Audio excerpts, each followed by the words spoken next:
get started. Welcome, welcome. Thanks for being here, everyone. All right, I just have a few announcements before we jump into the topic of the day. So let me cover those really quickly. First of all, I want to say thank you to John Sorcelli with J&J Lending for breakfast today. Thank you very much. Grab some fruit. There's plenty in the back there. Right? Yeah. Take a gallon. We really appreciate your support. Is there anything going on in the lending world you want to talk about really quickly? Sure. We'll come from the back, right? Yeah, come on up. Come from the back, come up to the front. So, we'll talk about a couple quick things. One, everyone always wants to know about interest rates, what's going on with the market as far as rates are concerned. So, we saw a pretty big spike last week. We're seeing a bit of improvement come this week, still not back to where we were. That's predominantly driven by some of the employment figures, the job, how many jobs were added versus what expectations were. Now tomorrow we have the CPI report coming out. It's going to go one way or the other, pretty big time, right? The Fed has been pounding the drum saying that they're going to increase rates 2 more times. And while that doesn't directly impact mortgage rates, the mortgage market, the bond market, really hasn't believed them. They've been calling them fibbing. So they haven't priced in that next increase yet. That's why when we saw the report come out last week, rates jumped as much because it priced in the increase that we had, okay? So if we see data that shows that inflation's coming down, then we might actually see a little bit of an improvement. If we see some data that inflation's being a little bit more stubborn, then we might see a similar jump to kind of what we saw a week ago or so. So what does that mean for rates-wise? In reality, if you're a highly qualified borrower, you're looking at maybe a $726,000 loan, you're probably in the 6.5% range without any points right now, somewhere in that range. And then it goes up from there if you're buying a condo, if you're getting a higher loan amount, etc. A couple things that are a positive for you guys to think about and be aware of that I have conversations on almost every day, people aren't aware of, and that's there's still great down payment assistance programs where people can purchase a property with 0 down, and we can get them done within 3 weeks. We just closed one last month. Everyone in the world thought it was going to take 60 days to close. It took us about 3 weeks, 3 weeks and a day to close. We use the CalHFA product, right, which is a very stable, reliable product. It's the product that everyone heard about with the DREAM program. They offered the DREAM program, and that became super popular. But they've had multiple down payment assistance programs available for years. And their turn times were like 3 days to review it. Everyone thought it was going to be a couple weeks, right? So we were able to clear the file for closing, close that last month. Another thing that we've done regularly are some of the more non-traditional stuff, bank statement programs, etc. And one last little quick story I want to share with you is Monday, which is the 3rd, at 7:30 or so, I got a phone call from a buyer that saw one of the flyers that we'll do for our realtors at a property they were purchasing, right? So included rates, payments, stuff along those lines. They called us Monday at 7:30. They were just got into contract, 15-day escrow. The realtor preferred that they work with us. They were already pre-approved. By today, a week later, loan's fully approved, CD's going out, appraisal's back, and we're closing that transaction in 15 days. But we didn't even have an opportunity to pre-approve them originally, right? We were behind the 8 ball. So literally on 4th of July at 6 o'clock in the morning before we're going out, I'm reviewing their stuff, getting their files set up, because of course the team's off that day. So, we're available 24/7.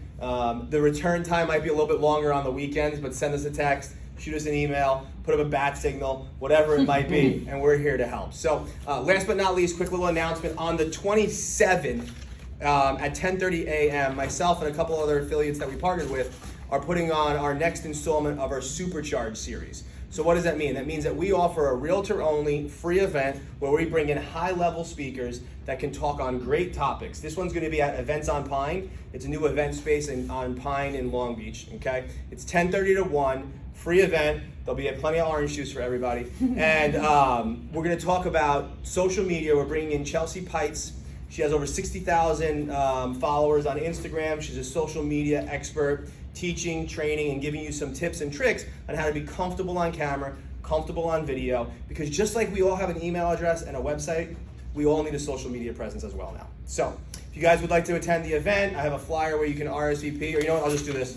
I'll pass one on either side. Just scan the QR code. It's limited to only 100 people. We already have 45 signups, and we just announced it this week, or last week. So it's going to sell out. It's free, but it's going to fill up pretty quickly. So if you guys need anything, let me know. John Sorcelli, and I appreciate the opportunity to be here. Thanks. Thank you, John. couple other quick announcements. I've got some good training events scheduled for the rest of the month. And then, so kind of switching gears from there, another training class that we have put together has to do with proper disclosure. And 90% of the litigation that went on last year had to do with lack of proper disclosure.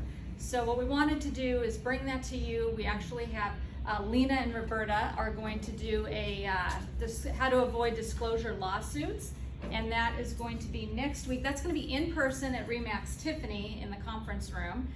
So if you'd like to join, please put that on your calendar. But Lena, I'll have you come up and just say a little bit about what you're going to cover in that. Okay, so yes, lawsuits are up, and did everyone hear about the landslides in Rolling Hills? Oh, yeah. Okay, would you be a little nervous? One of the homes I heard closed about 2 weeks ago. So it's very, very important that you disclose properly. And it's too early to tell. We don't know, if it's a landslide, is it a land shift? The experts don't know just yet. But if you use a MyNHG report on every single transaction, including the buyer's side, you can rest at night, okay? Otherwise, you're gonna be thinking, did I disclose properly, okay? And my competitor has a cap of $75,000. Do you think they need more than $75,000 to help themselves there in the event of a lawsuit? We don't have a cap, okay?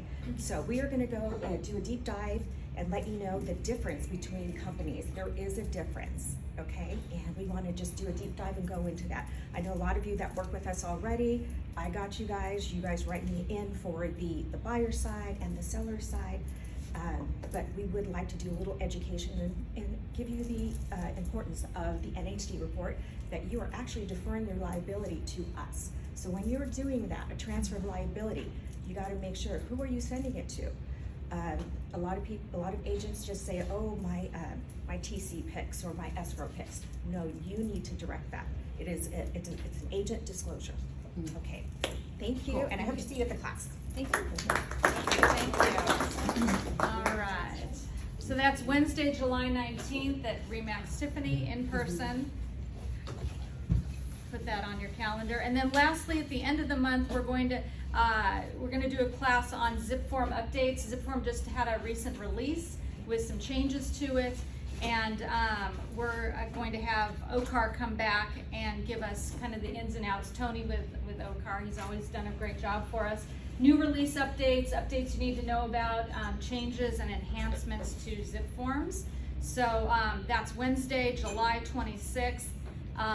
It'll be 11 o'clock. It'll be hybrid. You can watch it virtually, or you can join in the class in the conference room in Huntington Beach. So make a note of that as well. What time, I'm sorry? It's going to be 11 to 12. Okay. Yeah. Okay. All right. And so, without any further ado, we'll get to today's topic, which is the C.A.R forms update. Carrie's put together some handouts for you guys, and is going to go into detail on some of the updates that you guys need to know about with some new releases of the C.A.R forms. So, I'll let you take it away. Luckily, there's not a ton of new forms released, but more revisions. And on the note of the zip forms that we were just talking about, I know a lot of you use DocuSign for your zip forms. There is a free signing program through SkySlope that is a digital signature program. I say there was a free program. So on July 13th, if you use the signing program through SkySlope, they are changing it to charging $3.99 a month or $35 if you pay for the year, which, as opposed to free, yes, it's $35, but it's still a heck of a lot cheaper than paying for DocuSign. So if it's something that you would like to use, you'll have the option after July 13th to go in and make that subscription for $35 a year, as opposed to it being free, unfortunately. So that's just a change they just came out with. And when you log into SkySlope, I know a lot of you guys use transaction coordinators, but when you're logging into SkySlope, it will come up saying this is free digital signature program is going away. So you'll have that option to sign up for it. Okay, so as I said before, I'm gonna switch into mine.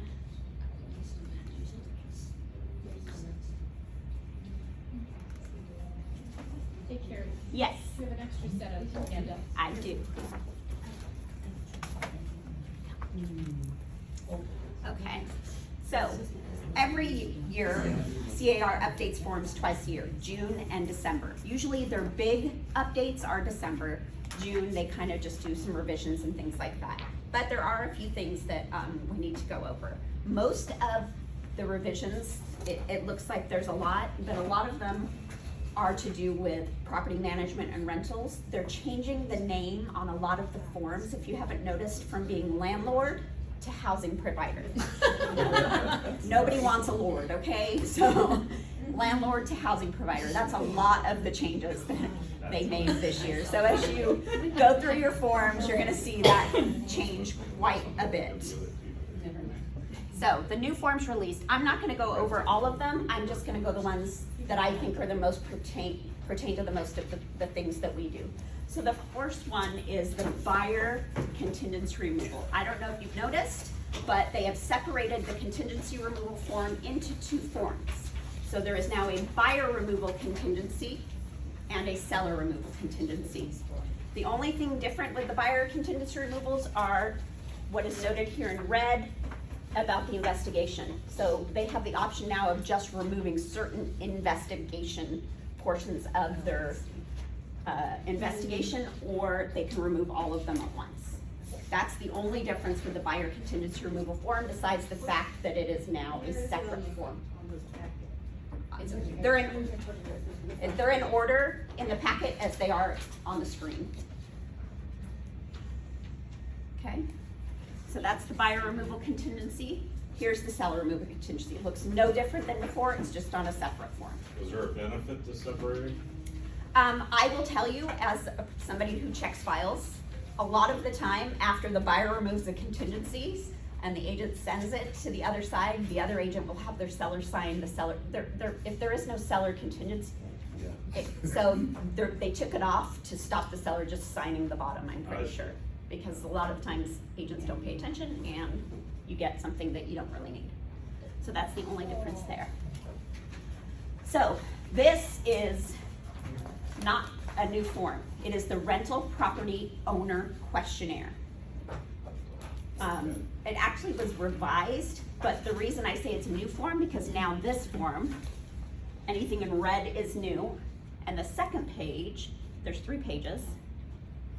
This one is just to be signed by the rental property owner and the agent. So basically, if you're taking a lease listing, this is for the owner of the property to tell you things about the property. It's kind of like a seller property questionnaire, but it's more just for the owner. We used to say, have your owner fill out the seller property questionnaire because it had answered a lot of the questions that was needed. Now they've created a new form for it. Okay.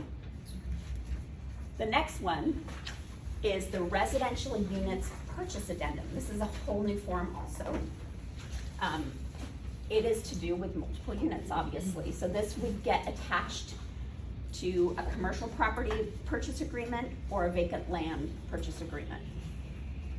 And things highlighted in red, which unfortunately you can't see that on yours, but are the most important things that they have put in there. And this is for buyer and seller. Okay, here's another new one. This one is not in your packet. Fortunately, I've left it out, but they've changed the pet addendum. So there is no longer a pet addendum when it comes to rental properties like there was before. It is now the animal terms and conditions addendum. So basically, before, the pet addendum didn't cover service animals or emotional support animals. The new animal terms and conditions addendum covers emotional support and service animals. Okay, so these next forms are the ones that I feel are going to be important for you that have been changed. So this is the residential listing agreement we all use, okay? One of the things that have changed, they've included a section for smart home features. So what's included and what's not included in smart home features. But I think the most important change that they have made is this section right here, which is presentation of offers, because we all know when we are sitting down, we ask the seller, would you like me to hold all the offers and present them to you at one time, or do you want me to present them to you as we receive them? Before, the contract defaulted to being you present offers as you receive them, but that's not what most people do. They hold them, present them all at once. So you need to check a box with the seller stating that's what you'd like them to do. Okay. Another thing that came up, I'm not trying to remember what page it's on. Yes. On that, do I have to put a date? No. Okay, so if I leave it blank, then I it's would just- put to be determined. I'd put TBD in there just so it covers it. Because sometimes you- Yeah. Okay. That one of the things that I was trying to find in here, which I don't see, but the other thing in there, fair housing. So part of fair housing, they have kind of are trying to get away from you doing buyer letters. So where when you have a buyer and you present an offer, you have your, your buyer do a nice little letter and you send along with offer, which is great. But in the listing agreement, there's a section, and I can't remember. Maybe the last page. Is it? It's page 3 and 10C. Yeah. Buyer letters, where is it? 10C. Buyer letters. Here is where you choose and let the seller know, do you want me to give you those letters, or do you just want me to present you the offer? Because the way Fair Housing sees it is if you give the seller a letter from the buyer, it could skew how they choose a buyer for the purchase. Oh, look at this cute family. No, you can't choose them because they're a cute family. So this is the section here that allows you to choose whether or not you want the broker to present those buyer letters or not. I think it's safe to always say no and then, Yeah. So can you do buyer letters? 'Cause You can do I them. thought they took them away and said you No, can't. you 'Cause I can't. still see them. You can do them, Are they leaving themselves open for litigation? absolutely. That's And, so and that's one of the things you should explain to them as you're going through the listing agreement with them. So it's kind of like affirmative action. Yes. Okay, so here's the new revised form called the rental property owner disclosure. This one now is to be given to the tenant. So there is a place on here for the tenant to sign and the rental property owner. Why they didn't put housing provider, I don't know, but tenant. So this is the one that is the SPQ for the tenant, not necessarily like the disclosure. Okay. So, lease listing agreement. Not a lot changed here. Basically, rental property owner signature, not landlord. Okay. But other than that, not a lot changed on there. Okay. Now, cancellation of contract and disposition of deposit. This is a good one. They have added this whole paragraph up here. And it's more in regards to what if there is no deposit in escrow? Basically, it goes through and explains to them that you can both cancel, but you're not getting your money back without everybody agreeing to the disposition of the deposit, which is on page 2. So they can sign page 1 and cancel, but in order for the deposit to be reimbursed, section 2 needs to be signed by everybody as well. Okay. Isn't that kind of what it's always been? Yes, but I'm guessing they felt that agents weren't doing their job in explaining it, so they wrote the information in the top here. Okay. Buyer counter offer. Hey, Carrie, can I ask a question? Yeah, on cancellation? absolutely. On the cancellation of contract, so I'm sending out my notice to perform. Am I putting this out the second day after the notice to perform expires? Yes. So I send out my notice, it's 48 hours, whatever. Correct. 6 o'clock on Wednesday. It's Yeah. actually at midnight. on Midnight that. is considered Yeah. day Okay. 1. So if you give a cancellation Day one starts at midnight that night, not when you've given it to them. And the expiration is midnight that last day. Okay, so let's do after Yeah. hours. But today is Tuesday. Yeah, I hand out a notice to perform today, yeah, so my day one doesn't start till midnight tonight. correct. So it's really like 2.5 days, 2 3/4 days, Yeah. whatever it Yeah. is, so it goes 2 full days. Yes, And then, if it's tonight, Tuesday night, Wednesday night, Thursday night, Friday, I'm sending the cancellation. correct. Yeah. Yeah.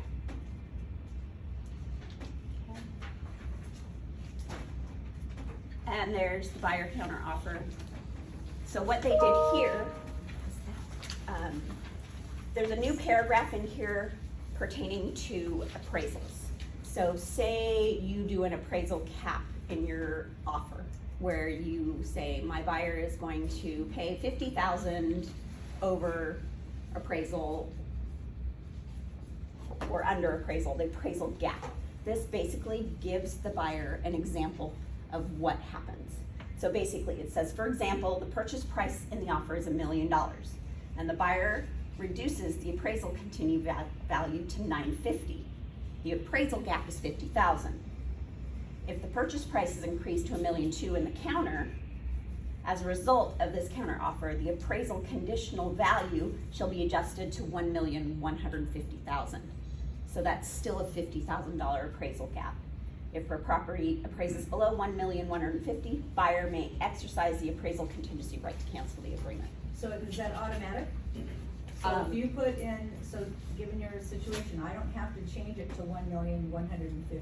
It's Correct. considered It's automatic. it's whatever the gap is in the original purchase Right. agreement applies moving forward. Right, Oh, so on the it's only counters. the 50,000, Correct. not anything above 950. Yes. Okay. Okay. My next one is common form mistakes. As you know, I'm the one who looks at every single file that comes through the office, and I go through these things. So, one of my first mistakes that I see most frequently is the agency confirmation is not completely filled out. It has to be completely filled out.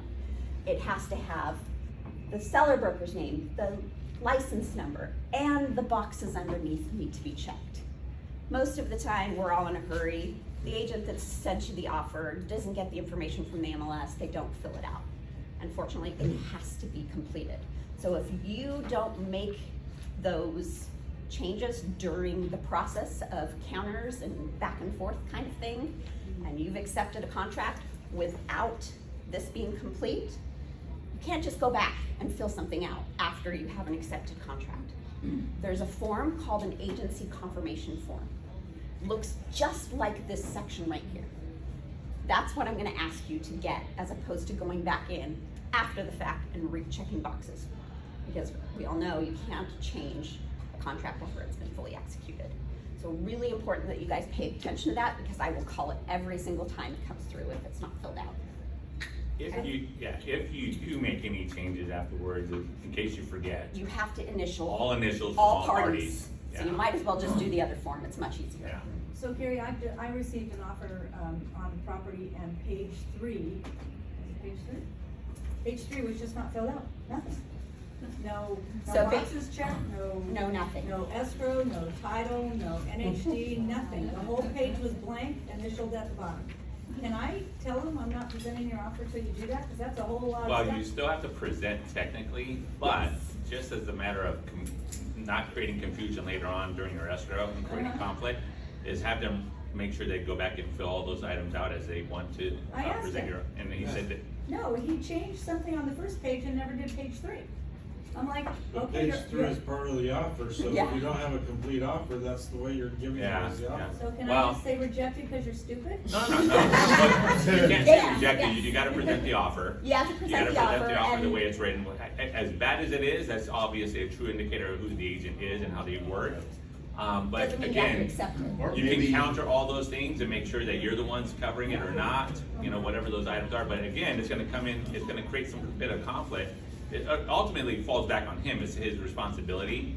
And you representing the seller could just be the status quo and just move forward without you having to pay, owner's title policy, whatever all the other items are. But again, it's gonna create conflict, so we wanna diffuse those situations going into escrow so that you close without those issues going on. So I presented, because we had multiple offers, so I Yeah. presented and I showed my seller this offer compared to the other one, and I said, here's my problem, because we could have included him in the seller's multiple counter, but I did not. Because I said, I'm really sorry, he's stupid. Yeah, So I already absolutely. know that he's gonna be stupid through escrow, because I gave him Absolutely. a chance to correct. And I said, so am I wrong in doing that? So No, we- not at all. No. So, and just so everybody knows, this is a very common thing. The way that you write your offer, and why Carrie was mentioning, make sure you check your boxes, make sure you have your agency confirmation. The way you write your offer is a true indication as to how experienced you are, how knowledgeable in the Yeah. transaction you've done, how professional It's you a are. direct So take representation of heed you. to what she's saying, because this is what a lot of listing agents are seeing coming through. And when you're trying to compete with other people, you're gonna be out of the loop in that regard, and you did your client a disservice, so. Yeah, okay, Hey, Gary. yes. When you get an offer where their name is filled out, not yours, let's just say. Yes. What's the cleanest way to counter? The it? cleanest You way should do to it as me, counter? there's a counter offer and you can check a box for the counter offer, attach the agency confirmation form and include that as part of your counter. It's the cleanest way to do it. The key to it though is look it all up and be complete to begin with, then you Correct. don't have to do Yeah, anything. if you're writing the offer, there's no excuse, right? Yeah, and here's one other last bit on that. It also creates liability for you as the agent by not doing your job. God forbid something went into litigation, you're gonna be spending some money defending Yeah. yourself. So just remember, It's as simple be as thorough. clicking on the roster and looking at the Yeah. agents. I mean, most of the time you're gonna have the MLS printout in front of you anyway if you're writing an offer. All the information is right there on the MLS printout. Yeah. Okay. And the nice thing is, the zip form, you can just import the whole thing. Yeah, Done. done, Yeah. for sure, definitely. actually read the offer and check the boxes that apply. Don't just think, oh, blah, blah, blah. Actually read it. You know, I've had somebody in the office who sent me over an RPA from a builder asking for my information, and it's like, you gotta read the contract. You're the agent representing them. Do your job. That's what you're getting paid for. Yeah. Bill's not getting paid to do that for you. That's right. Yeah. So, Well, and my guy, clearly the buyer's agent didn't explain the contract to the buyer. They just sent it over and had them sign. yeah. So if, I mean, any normal person would say, what's all this on this page for, Yeah. right? Yeah, for sure. So my next part that is quite frequently missed or is incorrect, right here under this initial deposit, it's default to be accepted by a wire transfer. Now, if you're not representing the buyer, you're representing the seller, you don't really have control over how they get their money to escrow. But I've had, as a manager, an escrow company call me and say, your contract says it's supposed to be a wire, they're bringing me a check, what do you want to do? Because technically they are out of contract if they're taking a check to escrow as opposed to a wire, what the contract says. When they created the firm, why would they do that? Why would they default it as a wire transaction? That's the way they want it to be most of the time now. It does create less trust fund issues if it's money wired directly from the buyer to escrow as opposed to, okay, now I'm gonna write a check. Who took the check? Did the agent deliver the check to escrow? I thought the default was today that the buyer takes it directly to escrow. It does. It's within 3 days after acceptance by wire transfer, or there's a checkbox and you can write personal check, cashier's check, whatever. You just have to make sure that this matches Thanks for bringing that up. whatever happens. Okay? And with regards to the deposits, do not accept any deposits. We're not really being actively maintaining a trust log book. We prefer not for you guys not to touch checks of clients' money to where we have to log these in, okay? Yeah, Every time they make changes, they always create other problems. usually. So that is what I see on page 1, okay? Let's go to page 2. Page 2, one of the things that a lot of people don't realize is in the contract, item K here, assignment request. So it's defaulted to 17 days. So if you have a buyer and on day 25, they want to now add an additional buyer, 17 days, your seller can technically say no. You're day 25 in, odds are your seller's gonna want to just get it closed as quickly as possible. But the thing where it gets tricky is investors.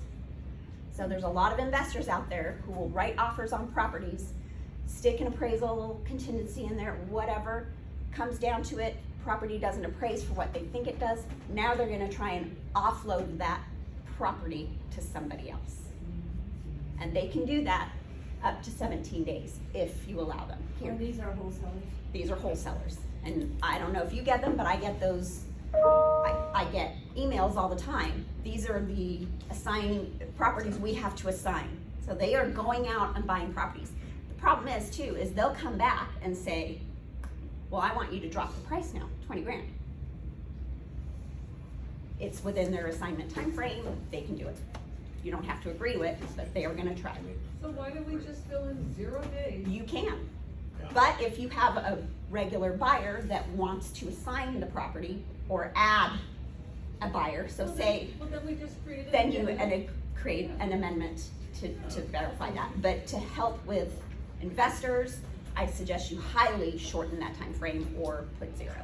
If you have an investor writing an offer. Yeah, back in the old days, before they came up with that particular paragraph, they used to just, you would see it, buyer, Leo Betancourt and or assignee, right? And so we would counter that verbiage out. This eliminates that, so they don't even have to put that. So it could slip through the cracks if you aren't aware to go ahead and counter that out if you're on the listing side, okay? Yeah. So You just really pay should them. have a box there to the right that says no assignment, Yeah. to make it really clear. Right. Instead of- But a lot of people don't even realize that's in the contract. I mean, that's why we should have a box. Yeah. You can counter that. Yes, you can. I thought there was a thing that said all contracts are assignable. You simply cannot relieve yourself of the responsibility. Not if you didn't have the verbiage and or assignee, that's the key words there. Yeah. You could not assign that before, but now you can, unless you counter that out, but no, Unless you counter could it not out. assign it. Because the seller doesn't have to accept a new buyer, right, before that, but if you had the and or assignee and you accepted that as an offer, 100% they could assign it to anybody else they choose. Subject to all the existing terms that are in place, Yeah. yes. Yeah, I mean, you have to still be able to close in the same time frame. You have to still be able to do that kind of thing, If but. you can substitute somebody else in, then what's the importance of pre-qualification, pre-approvals? Well, of- they write cash offers. Okay, Yeah. all right. There's a lot of Basically. manipulating going on But with it's regards to generally the on investor an buyers. investor all cash out. Yeah, typically. I mean, yes, we come across where the buyer needs a co-borrower to qualify at the last minute and they add them, that kind of thing. It used to be when you had an assignee that the seller had the right to approve the new assignee. They don't really look, they used to have that with that, you had to go through and do the same thing. You Yeah. gotta take a look at it and say, yeah, I'll go with them or I won't. Yeah, it's not that way now. Yeah, no. At all. So Carrie, quick question Uh-huh. on that. When you, and it's not normal, it's usually the with the wholesaler thing, but have you ever seen it where, like, let's say they've shortened their time frames for contingencies for inspections or whatever, let's say they were 5 days and they already signed off on them and then they assign it to somebody? Mhm. Does that contingency carry Start over? Does it start over? No, it does not start over. The contingency has been removed, then the contingency stays in So place. the It does not assignee at change that the point- term. It's accepting whatever the, Accepting the contract at that point. correct. However, if you fail to disclose something, and something new came up, they've got 5 days to review that, and then it would really apply. Yeah. And they would still That's have a why- loophole to get out, even if they remove their contingency. That's why that 6 days to give them disclosures is so important. Yeah, Get them over, get them signed, get them done, because then you've done your job. And make sure your TDS has every question answered and your SPQ has every question answered, because if you forget one, that's an out. yep. Leo, just to clarify your disclosure, if you disclose to the original buyer the first time, that's fine. Those disclosures and those timelines carry over to the assignee. Correct. If Oh, you yeah. fail to disclose something to the original buyer that comes up, then that would reset the timeline. Correct. Yeah, Just clarifying that. Yeah, Not reset, but just you have 5 days. they have 5 days Yeah. from whenever you do disclose whatever was missed, correct? Okay, so the next thing on page 3, home warranty. A lot of the times, I see the information filled out, the price, who's issued. But people forget to check the box who's paying. Uh-huh. I call it all the time. Wow. People forget to check the box who's paying. So I'm gonna call it out and ask you guys to go back, and you can't just go check a box. You have to do an amendment to an existing agreement to say who is paying for the home warranty. So just, like I said, it's just sloppiness that people forget to check boxes. It's just knowing what to look for. And like I said, I look at probably 500 contracts a year, so I see it a lot, yes. Your reign of terror is over, guys. Yeah, sorry. You got the Gestapo on you. Yeah. And if you notice, when I do SkySlope, if there's something wrong, I'm very detailed at telling you what is missing and what is wrong. I try to make it as simple as possible for you guys, and I even tell you how to fix it, but. I had for number 18, I had one where nothing was filled out there, so the buyer's assumption, or the buying agent's assumption was, well, they're not asking for a home warranty, so why have to check anything? In other words, I don't need to check buyer waives home warranty, they just didn't fill it out. I was So gonna go over that was the later. assumption, But you called that out. I do, because here's the deal, if you get into a lawsuit, our E&O insurance is gonna look for specific things. Like, I don't know about Crest, which is Terrasol's, but Tiffany's, there are 5 documents that the first 5 documents they ask for if there's a lawsuit involved. And one is a home warranty or a waiver. So if you've done your due diligence and checked the box, then you've done your job. But if you have the 5 documents, then they reduce your deductible. Oh. They reduce your deductible. By $5,000. Yeah. So. The deductible is $10,000 for a remand stick. Yeah. And so I've had one and only lawsuit all these years, and because all our forms were filled out, I got $5,000 deduction. So it wasn't $10,000, it was only $5,000. Yeah. Is there any home warranty? Any home warranty. Doesn't have to be a specific home warranty, it just has to be a home warranty or a waiver. It can be basic, it doesn't have to be free. No. No, basically what Carrie's saying is your form has to be filled out. Whatever it is. Yeah. The form has to So be even filled if out. there's no home warranty, but you fill this thing out. And check the box that it's a waiver, then you're fine. Okay. Yeah, Or the so just buyer- look to make sure the box is checked if they are not asking for one. But if the buyer's paying for it, you just state that the buyer's. Yes, if the buyer's paying for it, you check the buyer box. I just had a buyer, cash buyer, and they checked waiver because they're just gonna demo it, Yeah. or whatever. Yeah. They checked the buyer waives it. Yeah, that's absolutely fine. But if they didn't, then you're the listing agent, should you counter it? Yes. Yeah, for sure. Yes, 100%. Oh, question, what if they don't check the environmental? Environmental is required per the contract that we have to provide an environmental, so you would have to counter that as well. Who's paying for it? What company?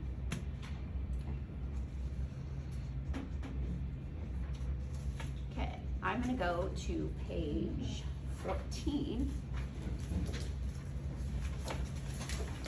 Okay, on page 14, you have your liquidated damages, your arbitration, okay, and initials at the bottom.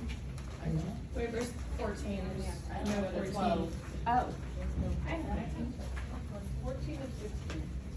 14. Still in the. And I think the back half of, her packet. Your doesn't have packet all of is them. missing? My packet ends at 12, yeah. Oh. I apologize, we had a little problem with the copier yesterday. So does mine. Yeah, okay. Anyway, it's on the screen here, so just take a look. Liquidated damages and arbitration. If, for some reason, somebody forgets to put an initial in anywhere in these, they are not applicable to the contract. Everybody has to initial both sections and the bottom. But for specifically liquidated damages, say a buyer misses initial, or just the seller initials. Down here, both buyer and seller initials are done. So, to me, if there's no buyer initials, liquidated damages does not apply. So, sometimes it's an oversight. So I will call it out and I'll say, hey, buyer's initials are missing from liquidated damages. Is this purposeful or was it just an oversight? So you guys know to go in and check it in. Carrie, can we just send that back on our counters? Can we just send that back and ask for it to be signed? Absolutely. To come back with counter? Yes. Okay. Yeah. But just know if there are initials missing, it's not applicable. Okay? Okay? So I'm sorry, I was so confused, we don't have that page. Sorry. So the new ones don't have it either. So that's page 14, liquidated damage, you just said, Yes. make sure it's signed, initial. Yeah. Okay. Everybody, all I'm Or saying is, confirm that you know that's what? They missed it. Yeah, Oh. all I'm saying is, if there's initials missing, Right. it's not applicable, Right. doesn't apply. Both parties have to agree. Everybody has to agree to these 2 boxes in order for it to Okay. be in play. Okay, so you put it on a counter. Yes, They can't go back and alter the original contract. Well, they're not really altering any, they're just signing. So yes, they can go back to and the original initial. contract that everybody's already signed and initial it? Yes, Yeah. as I send that pages all the time. It's like, please check this box. It's still, Even if your seller has signed it. yeah, Because you're still doing a counter. yeah. So the We're not counter, because we're in counter. because you're in You're counter. in the counter process. You haven't fully had an accepted contract yet. Yeah. Yeah. So the agency could counter, the agency that's not filled out. Correct, you can counter anything So that that is extra not, form is only if everything's said and done and you're asked Yes, already. correct. Then you do the separate Yes. confirmation of agency. yeah. So, just pay attention to make sure the areas you want initialed by everybody are initialed. Okay, okay, so. Page 16, 15, sorry. Entity buyers, entity sellers. What numbers are, I can't see the board. 32B and 33B, entity buyers and entity sellers. So basically, are the buyers a trust, a corporation, an LLC, anything? They can check the box that says entity buyers. If they fill out questions 1 through 5, they do not have to do a representative capacity signature disclosure. But all of that information has to be filled out. A lot of the times I get the contract, the box is just checked and there's no information. That doesn't work. It's incomplete, so I'm gonna ask for a representative capacity signature disclosure. Same goes for the seller, same exact thing. If they're trust, LC, whatever, just make sure 1 through 5 is filled out and then you don't have to do the representative capacity. What page is that? That is on page 15. So since we don't have it, I'm just gonna read it. So questions, so 32 entity buyers. you're saying 32B check- and 33B. We're supposed to check one, if we check 1 through 5, we don't need.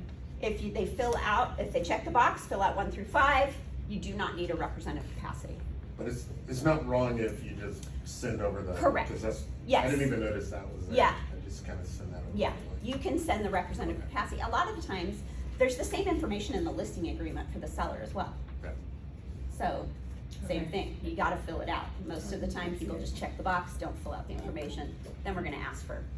And if I can add something, when you go to, if you guys are utilizing zip forms for your electronic signatures, you gotta make sure that the name reads the person whose name is actually signing, not the corporate That's name. one So of my it's- next things coming up. Yeah, Yeah. go for it, go for it. Yeah, okay, so.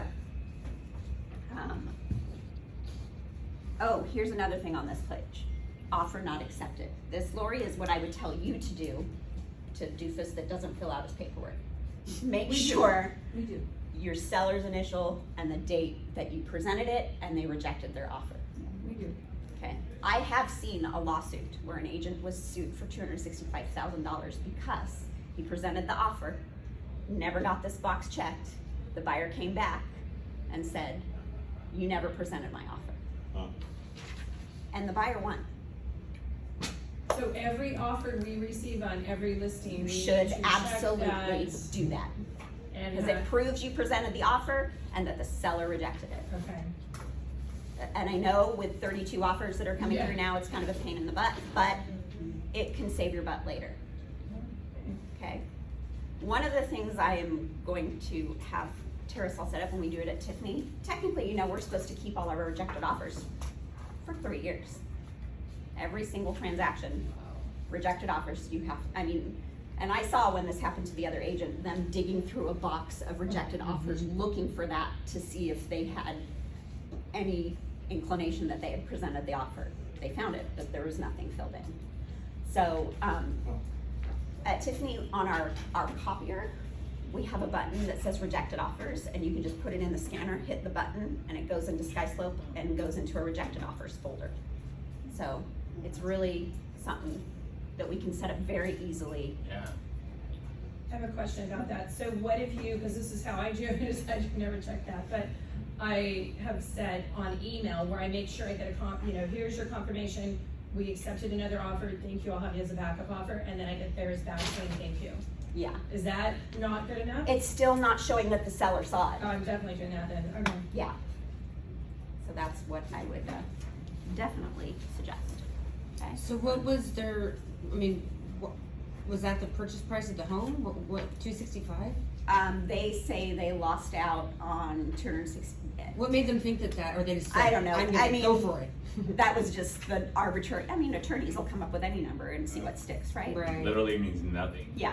Yeah. Yeah. Make So up stuff. did you say that in Sky Slope there is a place where we should put our? Rejected offers, there are, absolutely. So, we'll set up a button down at Yeah. the other office to where you just put it in and it'll go directly to. But you don't have to send it to the buyer. No. You can, as long as you have it on there, you don't need to send it to a buyer. Would that, Put it this way, Save your- the other agent could ask you for it. okay. So, We just send it automatically, and I gotta tell you, I get really nice comments back. Really? Yeah. Yeah. I mean, We get you all nice know comments. as a buyer's agent, there's nothing worse than waiting. Oh, yeah. Waiting. So the quicker you get a response and the quicker that you know, and you can say, hey, look, they presented my offer. I got a question. for you. Yeah. How, somebody brings in an offer after it's sold and in escrow, you have to present it, Yep. and they have to sign that he's rejected it? Yep. So that guy bumped the price, and wanted my seller to, cancel the other escrow. I think it puts the seller in a bad position. Oh, it absolutely does, but you do have to present all offers until close of escrow. Unfortunately. I'm sorry. If there's an email trail, like if you emailed the offer, would that prove that you presented it? I would still get it Yeah. signed, Okay. no matter what. Yeah. Yeah, the biggest reason why you have to still continue to present them is because the seller during the escrow may make a different decision as far as repair requests, anything like that, and that would influence them, and so they have to have those choices. It's their choice. Yeah. We just presented When it we back. send back the offer not accepted, do we send back just the one page or the entire? You can 16 send page? just the one page Yeah, back. I You don't just have send to. Well, you can send that page and the second page, but the nice thing about this page 16, is it just has all the buyer's agent's information on it. So sometimes when I have like 30 offers on something, we'll just, copy all of these together, and I'll have a group email, I'll send all 30 to all 30 agents, cause it's just, there's no. Blind copy. Yeah. Well, I Well, don't there's have to no, blind copy. There's no information. There's no buyer. There's no information. saying I don't what have the that price page. was and all that kind of I can't stuff. see it. There's no buyer's information on here whatsoever. Got it. So you can, I mean, they've initialed at the bottom, a big deal, right? Yeah. So it kinda expedites when you have Yeah. a big group of offers that way, you Right. can just send it all out at one Yeah. time. Number one, number two, then the buyer's agent sees, oh my gosh, there's 30 offers. Yes. You know, and I'll usually say, look, we accepted offer from blah, blah, blah. And, you know, cause most buyer's agents think, Oh, you just got double-ended your it. own you doubled it or this or that, and, you know, whether that is the case or not, but I'm just saying, if they see all these other offers that went in, it just puts you in a better light, and at least, I And then they get can back. educate their buyers. too, Right, you know, right, help I them. get back lovely emails saying, thank you for your professionalism, you know, and just making sure that gets over, so it just gives you a better leg Yeah. up in the community. Here's the last thing that I usually see that is missed on page 16, buyers and sellers initials at the bottom. A lot of the times agents go, oh, this is just the page I sign, and forget to have the buyers or the seller's initial at the bottom page. So that is it for the purchase agreement. Okay, here's my next form that's going to blow your mind, because I know at Tiffany, I've been preaching this for a long time, but I've seen at Terrace Hall, when there comes to a change in the contract, what form do you guys use? A lot of agents do an addendum. C.A.R. has come to the conclusion that addendums are just to add additional information. They are not to change the terms of a contract, because an addendum, there's nowhere, anywhere on that for someone to reject it. Yeah, you can just not sign it. Then it's not accepted. But if you've noticed the extension of time used to be an extension of time addendum. Now it's an extension of time amendment. So anything that goes with changing the terms of a contract should be done on an amendment of existing agreement terms rather than an addendum. And on here, they have the option to accept or not accept, whereas the other form does not. And this can be to anything that's a binding contract wise. It doesn't have to be to the purchase agreement. It can be an addendum, amendment to the existing commission instructions, whatever. But it should be done on an amendment to an existing agreement as opposed to the addendum. And C.A.R. has done a quick guide, which I've included in your packet, that basically explains the thing. So when you're writing a contract and you are originally writing the contract and you want to give them information, then you would use an addendum because that's adding additional information. You do an addendum to the TDS to add additional information. To change the terms of anything is an amendment to existing agreement. When you're saying change the terms, that's after you haven't accepted. Correct. Yeah. So an addendum would be used when you're writing An the contract. amendment is used when you're putting the offer forward and it includes terms of the offer. Addendum would be that, yes. Amendment would be to change something after it's been accepted. Okay. So say you have a repair request and they've said, just give me $3,000. What do? You've got your repair request, then you do your amendment to an existing agreement showing the credit for the $3,000 that everybody will agree to. Okay? So that's one of the biggest things that I see. And I haven't been calling out that because nobody's probably even ever told you the difference between the amendment and an addendum, but I will start asking for the amendment as opposed to an addendum. And a lot of the times, if it's a cooperating agent and everybody's already signed it, I'm just gonna leave it. If you're not the one who has initiated the form, sometimes you get somebody on the other side that does an addendum instead of amendment. I'm not that big of a stickler. I'm gonna just keep it because everybody signed it, but in the future, prefer amendment over addendum. So can you amend an initial offer? Can you amend an offer? Yes. Okay, all right, Yes. you did that correctly, because someone You sent can over an addendum, they were like, we wanna increase our purchase price, and they sent an addendum, and No. I said, no, please send. Do an amendment to an Okay, existing agreement. A lot of the times I see when somebody adds a buyer, they try to just do it on an amendment. There's a form to add a buyer or change buyers and it's called the assignment of agreement amendment. So, Once you have an accepted contract, then you're amending things. yes, addendums are just to add additional information, okay? Can you travel Orange County and teach all of the? Right. Yeah. Yeah. Please. Okay.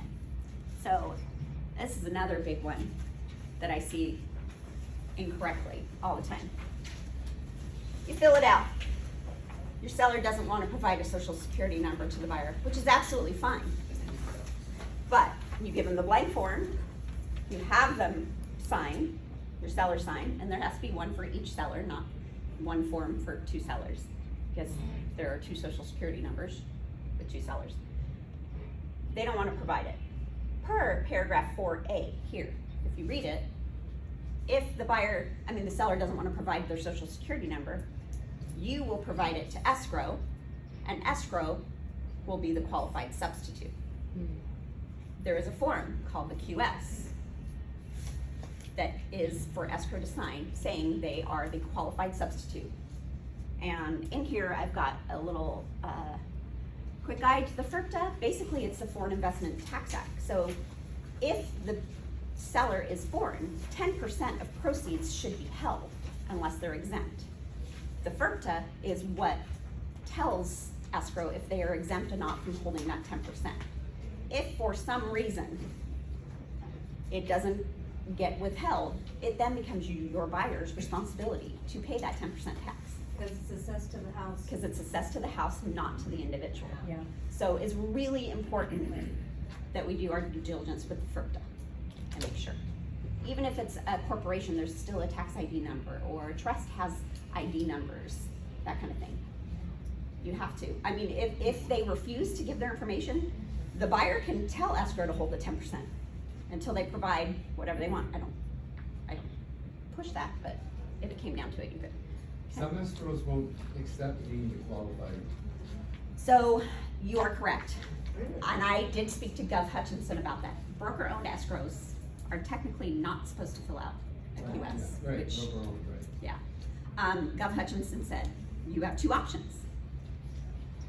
You can hold the 10%, or you can have them fill out the FERPA completely. What's the form that you said that Esther has to? QS. It's on the form, it's on this thing. We don't have it. There's my, sorry. We don't have it, I'm missing a lot. QS? No, I didn't put the QS in here. It's a qualified substitute, QS. And if you see I don't know that. right here, it says qualified substitute. And you know what? Escrow can have their own QS form. It doesn't have to be the C.A.R. one, it's just easier. Some escrow companies have their own qualified substitute form, and that's absolutely fine also. Because basically it says, can be the C.A.R. form QS, or it can be escrow's own QS. So if they don't like the C.A.R. one, they can create their own.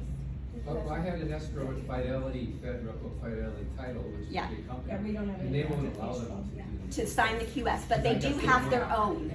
Yeah, They do wouldn't- have their own Fidelity has their own well, they qualified told me they substitute. wouldn't allow them to do it at all. Yeah. Yeah. I had, 4 of them. They wouldn't allow them. Yeah, and C.A.R. is aware that that's a problem, because I've had that conversation with Gov. So, I mean, you just have to, you really have to educate your buyers in regards to it then, just so that you've done your due diligence of disclosing. Hey, they're not going to provide us this. Can I make a quick comment? Yeah. We're recording this, and so what we'll do is, once it's recorded, we'll send this out to all offices with an attached document that Yes, has everything in there. we can send this presentation, Yeah. so we'll just send the whole presentation out. Okay. Okay. Rent cap and just cause. This is another thing that I see quite frequently, that people have the tenant and the housing provider sign. But on page 1, if the house is truly exempt from the rent cap and just cause, which if it's a single family residence and a 1-year lease, then it is. You gotta check the box here. If you don't check the box, it's not exempt. People just have it signed without checking the box. Okay. And that goes with the leasing. Correct, but we're back to leases, property management, that kind of thing. Just make sure that that box is checked. Goes back to reading the forms. Yeah, yeah. So it's exempt if it's a single family and what? Yeah, it goes through like what the exemptions Yeah. are. Housing that has been issued a certificate of occupancy within the last 15 years, a property containing 2 separate dwellings, but the owner lives in one of them, or a single family residence, including condos, that kind of thing. So there you go.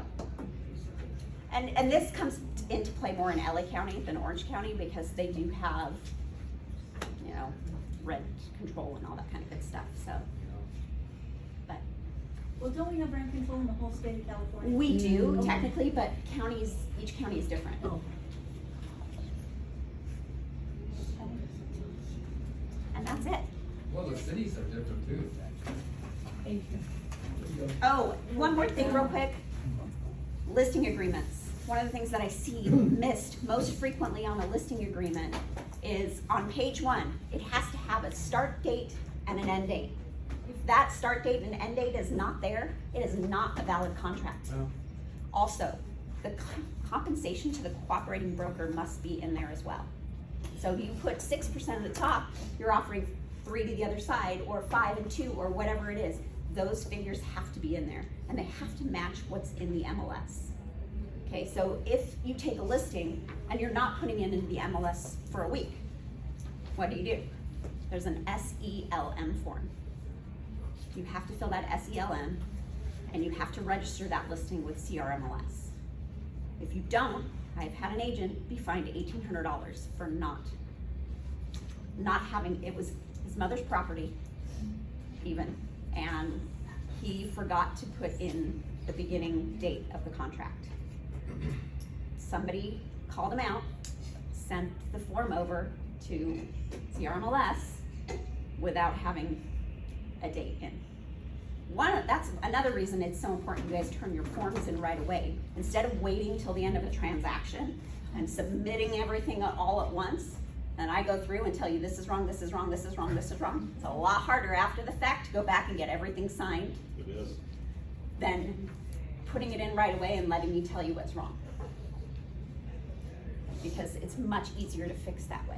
So I'm curious, who possibly could that have been that would send in the listing Somebody- agreement? Somebody saw the listing agreement? No, I mean, it could have been anything. It could have been, you know, a buyer's agent who didn't get their offer accepted. It could have been anything. So they just threw everything to the there's a- wind and hope it stuck to the wall? There's a violation Yeah. button, right? There's gotta be. And it's Yeah. anonymous. You can send a violation in on anybody if you feel they've done something wrong.